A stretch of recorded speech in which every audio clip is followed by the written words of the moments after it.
Très heureuse de vous retrouver en ce mercredi 14 mai 2014 au Mandela Show sur Safir FM Dakar 96.6 et sur www.safirfmtv.com. Donc, bonjour Cédina qui est à l'autre bout du fil ou bien à l'autre bout du monde à Toulouse. Bonjour Cédina. Oui, bonjour Ndella. Bon, écoute, j'ai démarré cette émission avec un petit peu d'émotion. Parfois, je résiste pas quand j'écoute Hommage à Diouma Faye. Et parfois, bon, je résiste. Et puis voilà, donc j'ai beaucoup pensé à ma mère ce matin en démarrant cette émission.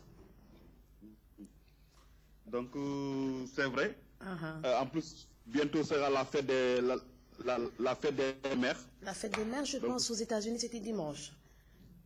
Oui, c'était dimanche passé, mais en France, au Sénégal, c'est le 25 prochain. Voilà, voilà. Donc, j'ai beaucoup pensé à elle en démarrant. Donc, c'est venu comme ça, naturellement. Et puis, voilà. Donc, bonne fête par anticipation à tous les mamans qui sont en train de nous écouter. Voilà, yàlla bàyyi fi njaboot gi yàgg di ko ñaanal. Tout à fait, dafa am solo. Ok, donc ñu bàyyi la comme que yaa ma gën a jàpp forme tey ñu bàyyi la nga tàmbali tey yaa ma gën a jàpp forme xam nga tey dama préparé woon lenn dama ne woon tey damay ne Seydina loo indaale. ndekete yow man maa indaale quelque chose wax ma loo indaale. waaw kon bàyyil ma retaan loolu tuuti rek xam nga démb waxtaan nañ fi aussi démb fu ñu jeexalee mooy. fu ñu doon waxee affaire famille Faye Sall fa lañ jeexalee woon. waaw léegi maa loo indaale tey. wala yàlla def ma laal ko ci question mu xawoon tàng trop sama diggante ak moom léegi dama leen di ñamal benn extrait ci émission bu war a xam naa war na jàll vendredi ci Safir FM à partir de 15h 16h. Comme ça ñoom ci benn extrait tuuti le temps nga xaw a trouver la forme parce que dama leen di bàyyi ngeen continuer. Tout à fait ñu ngi lay déglu kon.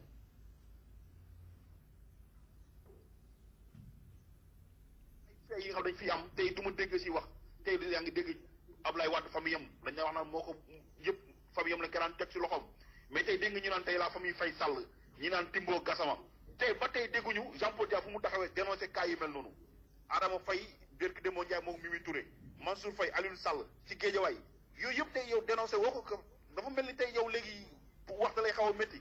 waaw yow man xanaa man maay seen géwél xanaa man maay seen géwél. non mais yow askan bi nga naan waxal yow man maay seen géwélu Sénégal. yow askan bi moo tax ngay wax. man maay seen géwélu Sénégal. man maa war a wax te yéen ngeen moo war a man. xanaa tey ngay wax loolu. mais non écoute man ça doit continuer comme ça.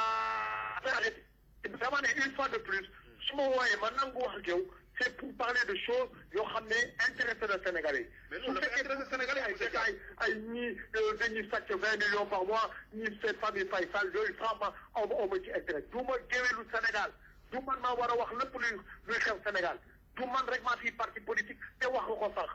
alors kon nag laaj nañ ñeneen ñi. yow da nga naan toog luy xew Sénégal nga bind benn contribution. da nga may mën a poser ay questions ñu avancé ci émission bi nekkuma fi di teesante en même temps j'ai beaucoup de choses à faire waxoon naa la ko. donc da nga may mën a poser ay questions ñu avancé su mënul nekk vraiment ñu ñaanalante yàlla quoi arrêté émission bi. non peut-être bon peut-être question yi déranger la amul problème mais mën nañ jàll ba tey ci waxtaan bi ba tey. voilà mu nekk extrait boo xamante ne am naa auditeur bi ñu ko bëggee déglu am na yeneen coow ji gën a am ci biir. waaw moo ba Jean Paul Dias nag moo baax si yow. voilà non moo baax si yow. xam naa car man féete naa si côté Jean Paul Dias moom moo baax si yow. du géewlu kenn il a raison. man kenn du ma jam naa ni. samay question tey Macky Sall bu taxawoon sax ma la war ko laaj dinaa ko laaj. oui écoute mais bon écoute la famille sénégalaise quoi donc c'est la famille sénégalaise àddina amul solo quoi donc Faye Sall ak Diouf ak ñi ñëpp benn lañu amul problème. waaw loolu laay répliquer man. dégg nga wax ji d'accord wala d'accord loo. nga ni. ma ne loolu laay répliquer man si Jean Paul Dias laa fa. waaw ay allié ngeen rek mais ba tey rek. non Jean Paul Dias ku baax la te puis dafa tàng comme man quoi donc il dit ce qu'il pense donc nee na moom du géwélu kenn du défendre kenn. mais ba tey xam naa émission moom di ngeen ko déglu incha allah dina daw wax naa ko maa ngi ko wax ci émission maa laa leen bu ngeen rawee fii ci xale moom mën ngeen ko déglu. waaw Jean Paul Dias nag sama baax bu baax la bu ko tooñ. dinaa ko envoyé techniciens yi. ñu def liggéey bu ci. moi j'adore Jean Paul tu es mal tombé aujourd'hui j'adore Jean Paul Dias. xam nga danga ma bett léegi ma tontu la tamit j'adore il est naturel et puis moi je l'aime bien parce qu'il a son franc-parler et puis il faut dire également on l'a sacrifié hein. Qu'est-ce qu'on lui a donné mais rien du tout. tout le temps damay wax il a été sacrifié comme Madior damay sawar def ak yow émission parce que man lu ma bëgg. mooy man yow samay wax parce que wax yoo xamante ne amul sans détour quoi da ngay wax carrément. ce que je sens day wax ni liw dëgg mu wax ko voilà quoi. ah oui man loolu émission yooyu laa bëgg. ah oui man de soo noo ñëwee rek ma contre attaqué. Jean-Paul Diaz c'est mon Jean-Paul Diaz voilà moi je l'aime bien. et je suis d'accord avec lui. voilà mais xam naa te Ndella day ñëw vite fait balaa ma leen di bàyyi ci mbirum drogue bi nga xamante ne tey moo occupé presse bi. mu nekk coow yoo xamante ne aussi vraiment mi ngi jéggi dayoo. waaw bu ñuy xool si police Sénégal gàcce ñu ngi koy gàcceel ci suñu xool ci réew yi nga xamante ni ñooñu wër. police Sénégal royukaay la mos a nekk. te bu ñu demee ba ciy tudd ay drogue ci biir. général chef commissaire Keita waxoon na ko fan yële. loolu doy na waar moom jural tey ñu ràññee ko ci police bi. tout à fait. donc mu nekk ay faits yoo xam man ba mu xewee sax am na ay benn policier boo xamante ne nee na ma Keita lu mu wax dara amu ci. donc tey mu mel ni tey histoire moom mi ngi jox Keita dëgg. tey na waar keroog ba Keita defee sorti ma ne ça yaa waxoon li mais Keita def na lu mu wax leer na ci émission Pierre Edouard bi de. mu ne ma da koy wax pour bluffer rek pour ëllëg bi nga jàppee ñu ne woy affaire détenu politique la. bon xaw a tey sama xel. le lendemain laa dégg ñu ne Keita dem na rallier parti démocratique sénégalais man est-ce que kon kii nekkul lii dafay def lii tey mu xam ne dañ ko war a jàpp ëllëg. mu nekk PDS comme ça bu ñu ko jàppee ñu ne détenu politique la. mu nekk PDS. affaire bi daal doy na waar affaire drogue bi daal éclaté na depuis hier là. dans toute la presse en parle. Ibrahima Dieng mi. il a fait 20 ans de service occultiste. marre d'Italie. nga def ko 20 ans tey ñu nekk tey déjà yu yëpp yaa ngi luubal ay dog. doy na waar le ministre de l'Intérieur a beaucoup de travail. directeur OCAR mooy Mame Seydou Ndour bi lu mu wax dëmb. mu ne bañ ko jàppee nekkul il était en dehors de service. nga xool loolu wax la. ah doy na waar waaw. gis nañu bon ils avaient tous on sentait la panique un peu partout hein ñoom ñëpp tiit parce que affaire bi dafa ruslu quoi. notre police doit être propre. même bu doon nekk biir këram sax il reste toujours un policier. absolument. tey jii keroog ba ñuy jàpp Cheikh Yérim Seck jàppee wuñ ko ci bureau am. mais le fait ñu wax journaliste la ñuy wax. un policier doit être exemplaire dans son bureau et à la maison. exactement. ah oui. mais nga ñëw taxaw jël seen i employé taxaw fii di kay ay société fictive yi nga xam ne dañuy jël trafic de drogue yoo xamante ni vraiment boo ko waxee tey voilà kenn mënu ko kenn xamul noo ko mën a expliquer. ah oui kenn mënu ko expliquer. il y a du travail à faire hein. Il faut assainir la police correctement. Et puis voilà quoi donc on peut pas mënuñu tëj fi ay nit pour trafic de drogue téye ay nit parce que dañuy yore drogue et après qu'on nous parle de drogue à la police c'est pas possible. parce que ñu ay semblant ñu taxaw fii woo nit ñi naan ay drogue bi ñu ngi koy yóbbu soko sim di ko fa tuur ñu ngi koy taal yëpp nag day gars yi lu ñuy rawale wóob. ah oui loolu la wane daal bon. C'est l'affaire maintenant de monsieur Diallo, donc ministre de l'Intérieur. Je pense qu'il va faire son travail correctement. À part que lui, il promet de faire toute la lumière. Hein. C'est à la une du quotidien national, Le Soleil d'aujourd'hui. Policier arrêté pour recel de cocaïne. Donc c'est inadmissible dans un pays comme le Sénégal. Franchement. Comme le Sénégal, qui vraiment am na ñoo xamante ne tey ay ñoo xamante ne boo leen yeewoon tey ne leen Sénégal ak nii dinañ wan ne du Sénégal bii lañ fi bàyyi woon. wax dëgg yàlla non. xamante ne léegi Sénégal boo xamante ne léegi keroog ñu ngi wax naan affaire drogue bu nekk ci milieu musique bi ba ñu arrêté Lapa Diagne. tey ba may nga naan drogue ak musicien ay duo de choc la kenn mënul dem bàyyi sa morom. doy na waar daal doy na waar. il y a du travail à faire au Sénégal. donc il faut assainir ñu naan sàngal gi yamba bi. mel ni que léegi Sénégal bi kenn xàmmetu ko ak Sénégal boobu jikko yi yàqu nañ complètement. mais c'est pas généralisé donc c'est pas généralisé donc ñu fi baax ñu ngi baax ba léegi. nekkul bokkul suñu aada ak suñu cosaan. absolument mais bon donc les autorités compétentes vont se charger d'apporter la lumière dans cette affaire et puis voilà quoi donc la justice va encore faire son travail et que il faut des sanctions exemplaires hein. fekk nañ ko dëkk Mumbai ak Yamba. day na waar lan moo fi nekk. Ouais. Il faut que Il faudrait pas qu'on s'étonne avec les problèmes de santé mentale qui augmentent un peu partout dans les hôpitaux. Soo demee hôpital psychiatrique ñu dof ñu fa bëri ñëpp usage yamba ay drogue moo tax ñu def ko. di tox rek donc. bu ñu ba pare la xoolal ma dégâts yu mën a jur agression yi nga gis. ak ñuy viol seen sœur yi ñuy dóor seen yaay yi. yëpp ñàkk ànd ak seen sago moo tax. oui absolument. am na ci yow dafa yaru fekk dafa ñu rawande la. seen lu wër.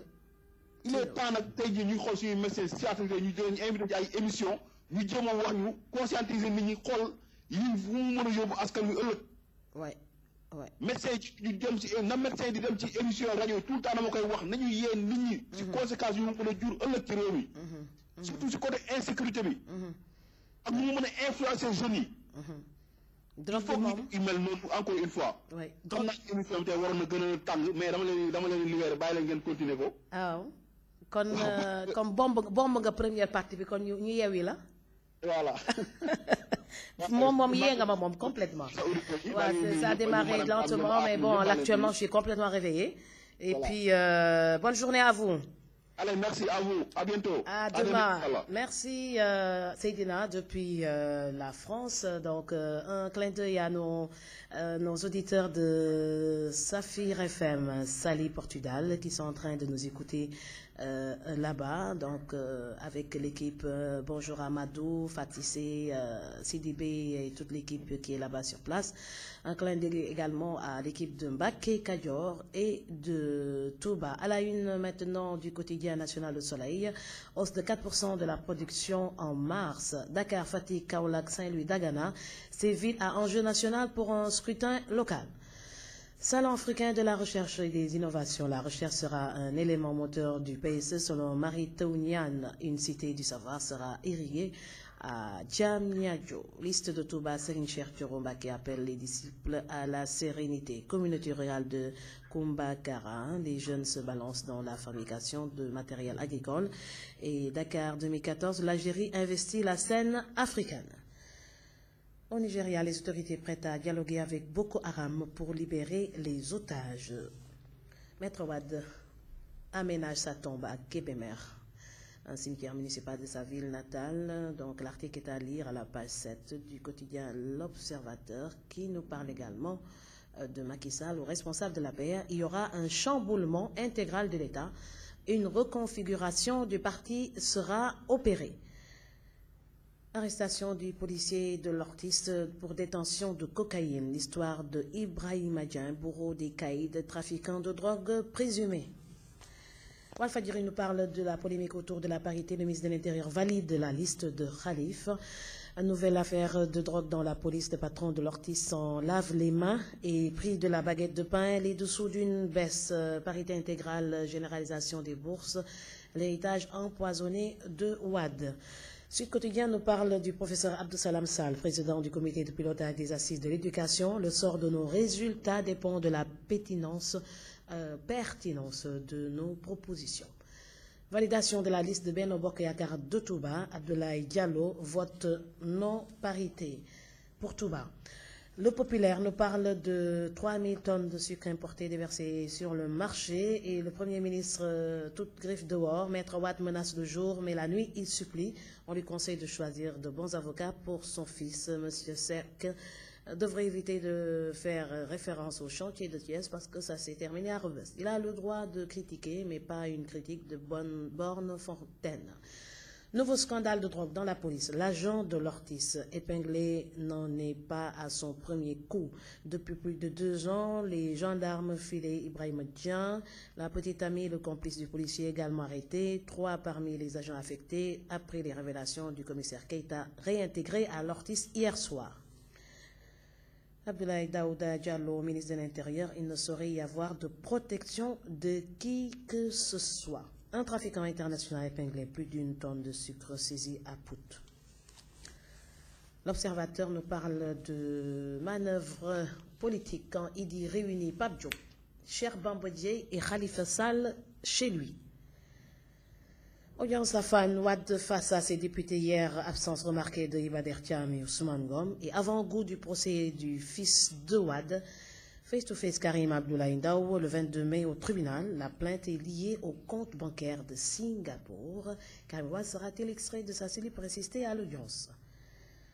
Encore un présumé scandale de drogue au sein de l'Ortis, as de l'infiltration, Ibrahima Diagne sera déféré aujourd'hui. Il a curieusement gardé son poste après le grand ménage de 2013.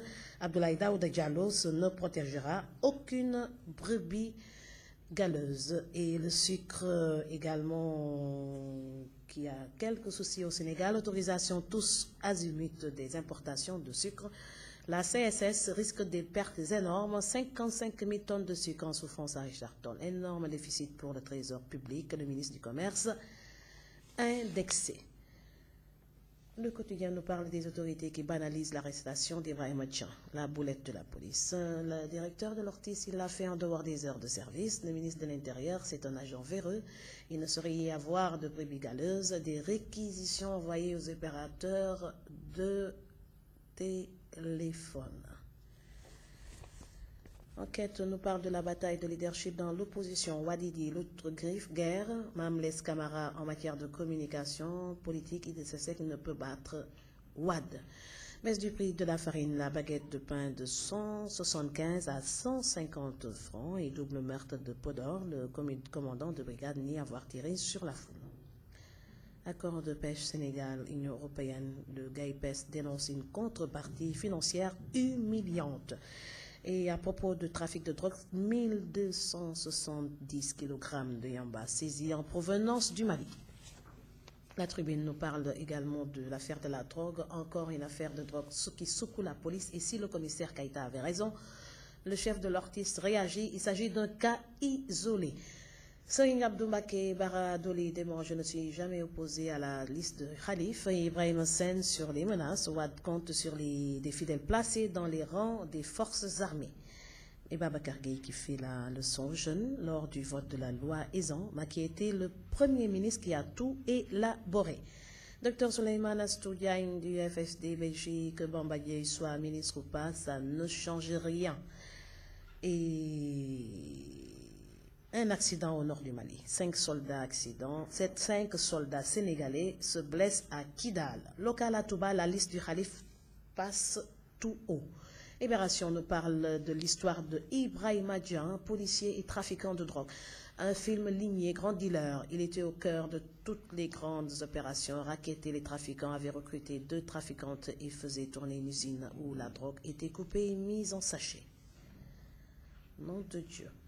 Direct Info nous parle des attaques ciblées de Idi et de Wade contre son régime qui adopte le silence. Et Kidal Mali, 5 militaires sénégalais se blessent sur une mine.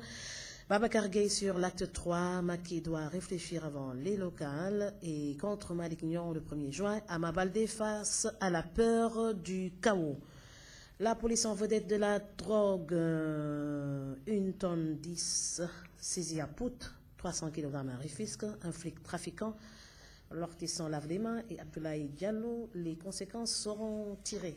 Réumi Quotidien nous parle de 102 chantiers non exécutés. L'État piste 60 milliards payés sous Wade. Et encore avec l'Union européenne, la mafia de la pêche se tire dessus. Saisie record de drogue, policiers et ripoux, faut-il brûler l'Ortis? Et Vérité qui nous parle de terminal routier de Dakar, menace sur 1 millier d'emplois. Les étudiants maintiennent la cadence à propos des admissions en Master 1. Et Mamadou Berté du reste sur l'acte 3 de la décentralisation. Macky Sall est allé trop vite en besogne. Beaucoup d'autres articles intéressants dans cette première partie de la revue des titres à la une des quotidiens. Je laisse Madame Thiam terminer toute la petite partie sportive. Donc je pense qu'il a seulement deux quotidiens du sport aujourd'hui. Exactement, Madame Della. À la une de Sunu Lamb, 2 à 3 mois pour guérir de sa déchirure, écrit pour 2 forfaits pour cette saison. Baboy, Tapha Tine, Yekini battent le B52 et perdent devant le roi. Que peut Bombardier devant Balla Gaye 2? Pourquoi Balla Gaye 2 n'a pas droit à l'erreur? Gaston Meng persiste sur sa date du 3 août. Fass et Wallo acceptent contre leur gré. Aziz Ndiaye sur le voyage de Balla Gaye 2. Il doit être là 12 jours avant le combat. À la une de Stade, le quotidien du sport, NBA déjà épinglé pour propos racistes. Donald Sterling s'en prend à Magic Johnson. Mondial 2014, liste des joueurs, la France zappe Nasri. L'Argentine oublie Tevez. Boukari Dramé, défenseur des Lions, je ne suis pas sélectionné par défaut. Ligue européenne finale à 18h45, FC Séville, Benfica à Turin. Meilleur joueur africain, Diafra et Sadio dans le top 10. Voilà ce qui fait la une de l'actualité. Voilà, merci beaucoup Madame Thiam. Donc on va tout de suite enchaîner par un petit waxtaan matinal. Une bonne partie a été faite avec Seynila en première partie. li ñu def lu dul lekk tàmbali waxtaanu suba teel bi ñu tàmbalee si ak Seydina jot nañ si waxtaan si drogue bi fii si Sénégal.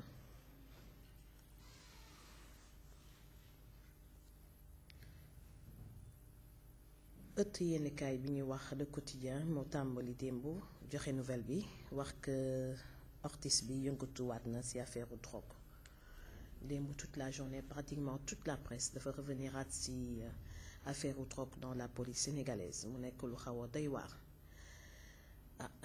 ñu foog ne woon sax ay caaxaan la ndax temps yi journaux yi li ñu wax egg nañu stade du Sénégal boo xam ne du lépp lu ñu wax ci journaux moom la Sénégal yi di gëm foofu la ñu egg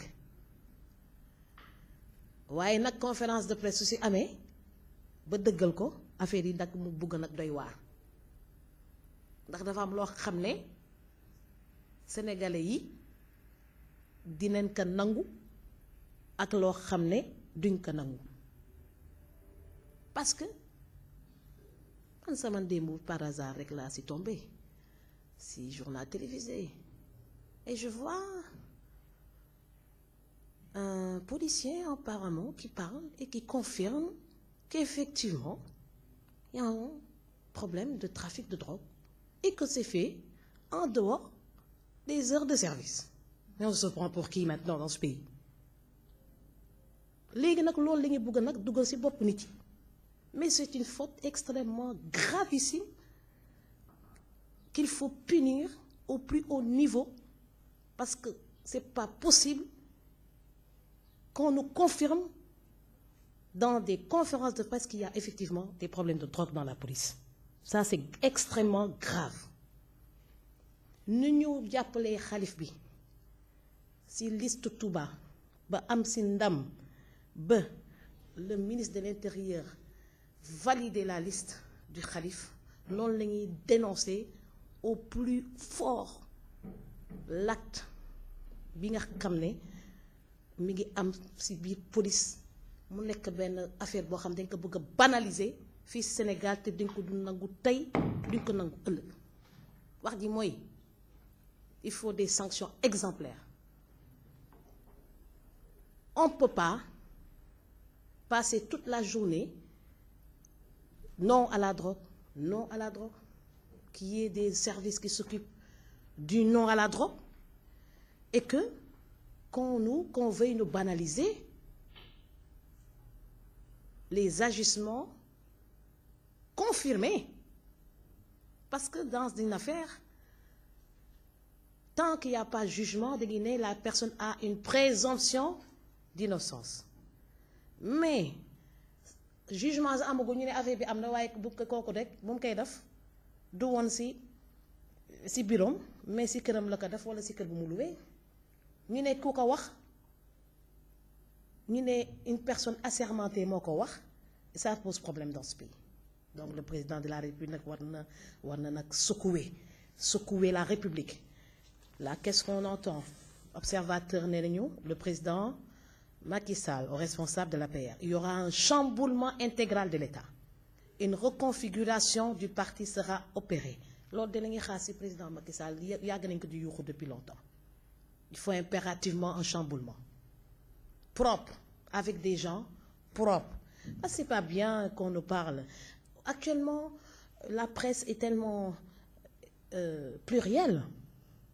Je ne vais pas dire libre, pluriel, On est à l'époque de Facebook, on est à l'époque de Twitter, on est à l'époque d'Instagram, on a l'époque, la liste est tellement longue, les nouvelles technologies de l'information, chaque jour des yokk, chaque jour des yokk. Maintenant, si on veut banaliser certains actes, écoute, c'est une catastrophe. Chaque ministère devait avoir un département de communication pour nous savoir comment nous communiquer. Parce que s'il fallait noter la conférence de presse hier qu'on nous a offert, eh bien c'est 0 sur 20. Un État doit rassurer. Un État doit rassurer. Un État ne doit pas perturber. Un État ne doit pas faire peur. Un État ne doit pas confirmer certains actes odieux. Donc, defe naa nit yi dinañ mën a le ministre de l'Intérieur, comme il a tenu à le faire savoir à la une du quotidien national Le Soleil, quand c'est sérieux, c'est à la une du quotidien national Le Soleil.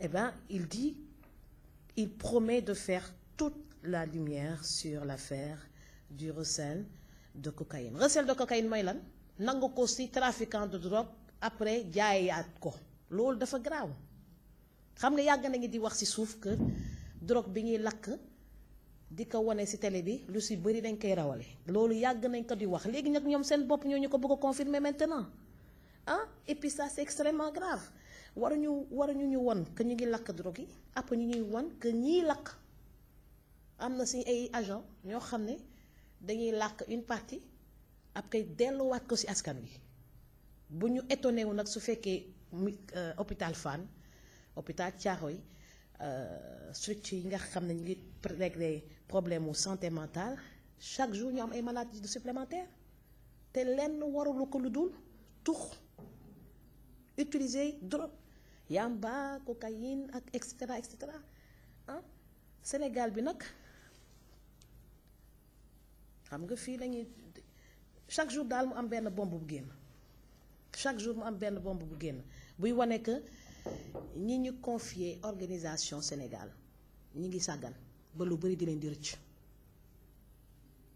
bii mooy bu feeñ de c'est la partie visible de l'iceberg et là ça devient une catastrophe si yeneen gouvernement yi am na yu bari yoo xam dañ ko doon dafa doon am mais dañ ko doon arrivé nëbb mais fii lu naan tëll rek dëkk bi yépp yëg ko et ça devient grave. Donc le ministre de l'Intérieur doit encore redoubler ou quadrupler d'efforts pour apporter toute la lumière et faire en sorte, ça sert à rien d'apporter une lumière sur une chose et que la vie continue et que d'autres continuent de faire la même chose. Ben, il faut assainir. Notre police doit être assainie pour qu'au moins trafiquant de drogue yi am lu ñu ragal trafiquant de drogue boo xam ne kii day jàpp moom ngay diilal après kat moom il faut pas qu'on s'étonne qu'il y ait une propagation de trafiquants de drogue qui résistent et qui sont toujours présents au Sénégal. Voilà donc waxtaan bi moom fii laa koy yemale tey pour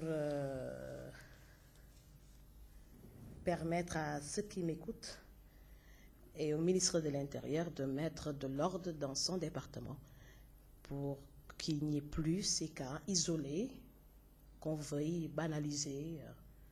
On ne l'acceptera pas.